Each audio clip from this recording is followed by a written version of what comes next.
Жоқ деп айтып үйрен. Қазақстан жастарына үндеу. Қазақстан мықты мемлекет және ұйымшыл ұлт. Біз Абылай Хан атындағы нөмір 140 қазақ орта мектебінің оқушылары жастар өсіп өркенделген және кемелденген елде өмір сүргіміз келеді. Біз мемлекетіміздің есірткіге қарсы күресті күшейту жөніндегі саясатын толық қолдай отырып, Қазақстанның бүкіл жастарына үндеу жариялаймыз. Біз елдің және халықтың әл-ауқатын арттыруға, отанға адал болуды, жастардың болашаққа деген сенімін арттыруды, ашық әрі айқын қоғамды қолдаймыз. Білім алу, өркендеу, лайықты өмір сүріп, қартаю құқығын жүзеге асыра отырып, біздер жас қазақстандықтар елдің табыстылығы мен мемлекеттік қалыптасқан жұмысымен азаматтық қоғамның белсенді қолдауына байланысты екенін нақты түсінуіміз керек.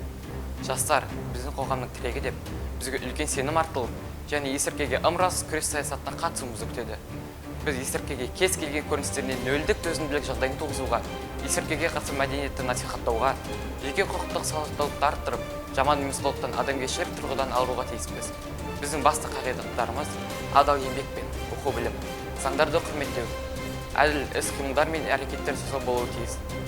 Біздің әрқайсымыз күнделікті өмірде нашақорлыққа қарсы тұра білуіміз керек.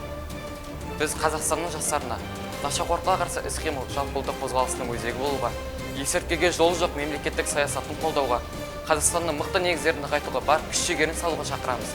Біз Абылай Хан атындағы нөмір 140 қазақ орта мектебінің оқушылары айтарымыз: есірткісіз болашақ біздің болашағымыз.